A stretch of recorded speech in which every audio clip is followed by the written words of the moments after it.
সামনে রেখে এই মুহূর্তে রাজ্য রাজনীতি পারদ ক্রমশই চড়ছে, কারণ শাসক দল এবং বিরোধী বিজেপি তাদের তরফ থেকে বক্তব্য পেশ হচ্ছে। ভোটের গন্ধ যত তীব্র হচ্ছে, ভবানীপুরকে সামনে রেখে দুতরফে তরজা সামনে আসছে। একদিকে শাসক দল তারা মনে করছে ভবানীপুর তাদের জায়গা, অন্যদিকে শুভেন্দু অধিকারী একেবারে অঙ্ক কষে বলে দিচ্ছেন যে ভবানীপুর তৃণমূল কংগ্রেসের জন্য বরাবরই আনসেফ ছিল, ভবানীপুর থেকে আবারও বিজেপি জিতবে, এমনটাই কিন্তু শুভেন্দু অধিকারী বলছেন। কিন্তু ভোটের অঙ্ক কি বলছে দেখাবো। আমরা তো বলি পাগল ছাগলদের কথার জবাব দেওয়ার দরকার নেই।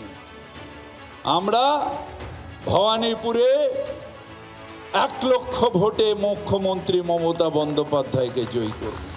বিরোধী দলনেতার নাম না করে দুদিন আগে এভাবেই চ্যালেঞ্জ ছুড়েছিলেন ফিরহাদ হাকিম। উত্তরবঙ্গে দাঁড়িয়ে আবার তার পাল্টা দিলেন শুভেন্দু অধিকারী।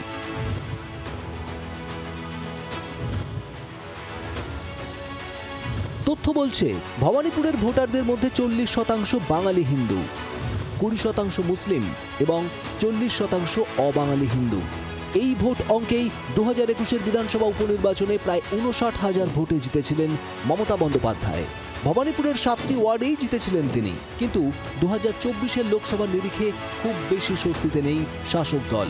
এর বড় কারণ হিসেবে উঠে আসছে 8টি ওয়ার্ডের মধ্যে 5টিতেই বিজেপির এগিয়ে থাকা। 63, 70, 71, 72 ও 74 নম্বর ওয়ার্ডে এগিয়ে গেরুয়া শিবির।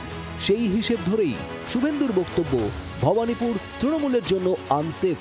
এসআইআর এর পরে বাংলাদেশি মুসলমানদের নাম বাদ চলে যাওয়ার পরে 77 নম্বর ওয়ার্ডেও লিড পাবে না।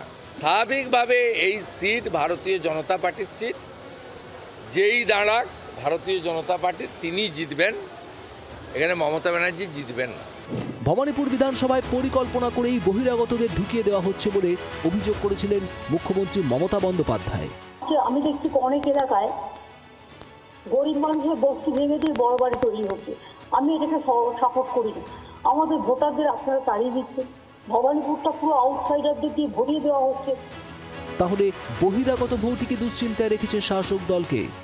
এসআইআর এর পরে বাংলাদেশি মুসলমানদের নাম বাদ চলে যাওয়ার পরে 77 নম্বর ওয়ার্ডেও লিড পাবে না। স্বাভাবিকভাবে এই সিট ভারতীয় জনতা পার্টির সিট, যেই দাঁড়াক ভারতীয় জনতা পার্টির তিনি জিতবেন, এখানে মমতা ব্যানার্জি জিতবেন না। ভবানীপুর বিধানসভা কেন্দ্রের যা ট্রেন্ড, তাতে 2011 থেকে এখানে অন্তত 25,000-এর কম ভোটে জেতেনি তৃণমূল প্রার্থী। এসআইআর বা জনবিন্যাস বদলের পর তার কতটা প্রভাব ভবানীপুরে পড়ে সেটাই দেখার। ব্যুরো রিপোর্ট, জি24 ঘন্টা।